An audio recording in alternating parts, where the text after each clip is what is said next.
Step 1, kamu hendak bermain bersama temanmu saat malam hari.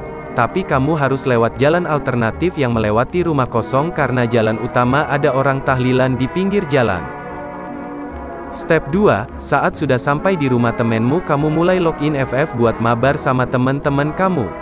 Singkat cerita sudah kesekian match kamu kalah terus-terusan sampai toxic brutal. Jadi gini, Anda sudah ngaji? Assalamualaikum, paman yuk sholat. Astagfirullah, astagfirullah, astagfirullah, astagfirullah, astagfirullah, astagfirullah.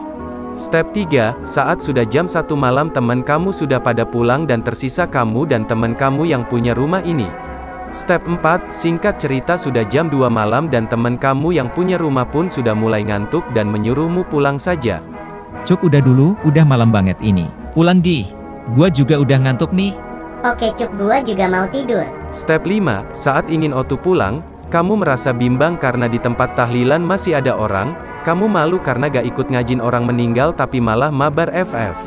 Saat sudah sampai di depan rumah kosong tiba-tiba badanmu terasa berat dan rasa ngantukmu menjadi sangat berat. Kamu pun melanjutkan jalan saja meskipun sudah ngantuk berat.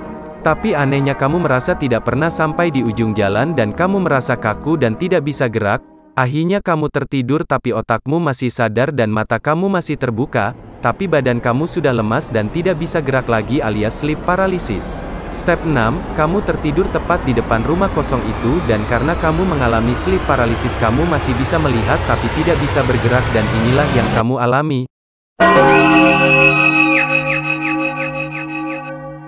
Kamu pun sangat ketakutan dan berusaha menyadarkan tubuhmu, kamu sambil membaca doa-doa dan akhirnya bisa sadar dan langsung lari.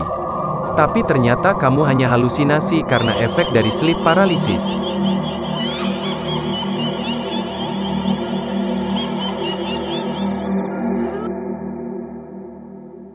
Singkat cerita sudah jam 4 pagi dan kamu ditemukan oleh warga masih tertidur di pinggir jalan depan rumah kosong.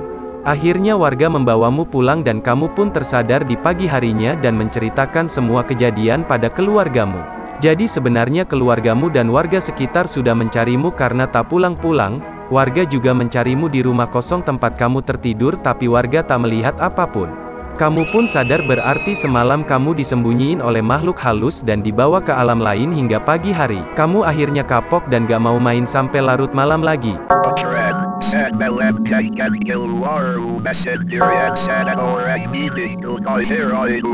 Baiklah sekian, makasih udah nonton, ini hanya cerita hiburan saja ya. Pesan yang bisa kita ambil, jangan main game lupa waktu dan sampai melalaikan hal yang lebih penting. Makasih udah nonton, sampai jumpa di Fitrol G berikutnya. Bye bye guys.